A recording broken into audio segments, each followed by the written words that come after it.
پیدائش کی کتاب اس کا 8 باب ہم آج پڑھیں گے پہلی آیت سے۔ پھر خدا نے نوح کو اور کل جانداروں اور کل چوپاؤں کو جو اس کے ساتھ کشتی میں تھے یاد کیا، اور خدا نے زمین پر ایک ہوا چلائی اور پانی رک گیا، اور سمندر کے سوتے اور آسمان کے دریچے بند کیے گئے، اور آسمان سے جو بارش ہو رہی تھی تھم گئی، اور پانی زمین پر سے گھٹتے گھٹتے 150 دن کے بعد کم ہوا، اور 7ویں مہینے کی 17ویں تاریخ کو کشتی ارارات کے پہاڑوں پر ٹک گئی، اور پانی 10ویں مہینے تک برابر گھٹتا رہا، اور 10ویں مہینے کی پہلی تاریخ کو پہاڑوں کی چوٹیاں نظر آئیں، اور 40 دن کے بعد یوں ہوا کہ نوح نے کشتی کی کھڑکی جو اس نے بنائی تھی کھولی، اور اس نے ایک کوے کو اڑا دیا، سو وہ نکلا، اور جب تک کہ زمین پر سے پانی سوکھ نہ گیا ادھر ادھر پھرتا رہا۔ پھر اس نے ایک کبوتری اپنے پاس سے اڑا دی تاکہ دیکھے کہ زمین پر پانی گھٹا یا نہیں، اور کبوتری نے پنجہ ٹیکنے کی جگہ نہ پائی، اور اس کے پاس کشتی کو لوٹ آئی، کیونکہ تمام روئے زمین پر پانی تھا۔ تب اس نے ہاتھ بڑھا کر اسے لے لیا اور اپنے پاس کشتی میں رکھا، اور 7 دن ٹھہر کر اس نے اس کبوتری کو پھر کشتی سے اڑایا،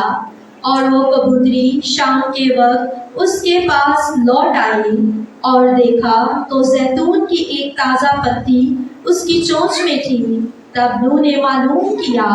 کہ پانی زمین پر سے کم ہو گیا، تب وہ 7 دن اور ٹھہرا۔ اس کے بعد پھر اس کبوتری کو اڑایا، پر وہ اس کے پاس پھر کبھی نہ لوٹی۔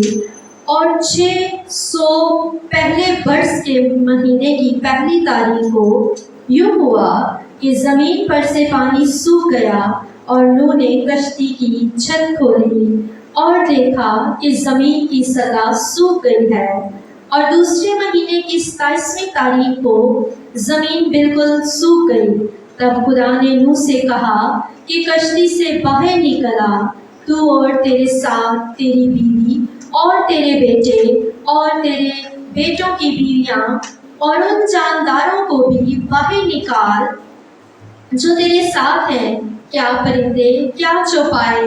کیا زمین کے رینگنے والے جاندار، تاکہ وہ زمین پر کثرت سے بچے دیں اور بارور ہوں اور زمین پر بڑھ جائیں۔ تب نوح اپنی بیوی اور اپنے بیٹوں اور بیٹوں کی بیویوں کے ساتھ باہر نکلا،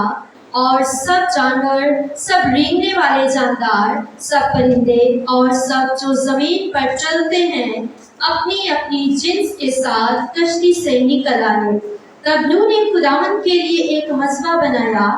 اور سب پاک چوپایوں اور پاک پرندوں میں سے تھوڑے سے لے کر اس مذبح پر سوگندی قربانیاں چڑھائیں، اور خداوند نے ان کی راحت انگیز خوشبو لی۔ اور خداوند نے اپنے دل میں کہا کہ انسان کے سبب سے میں پھر کبھی زمین پر لعنت نہیں بھیجوں گا، کیونکہ انسان کے دل کا خیال لڑکپن سے برا ہے،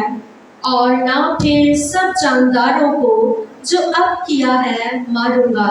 بلکہ جب تک زمین قائم ہے بیج بونا اور فصل کاٹنا، سردی اور تپش، گرمی اور جھاڑا، دن اور رات موقوف نہ ہوں گے۔ آمین۔ پاک کلام کا پڑھا اور سنا جانا ہم سب کے لیے باعث برکت ہو۔ خدا کا شکر ہو۔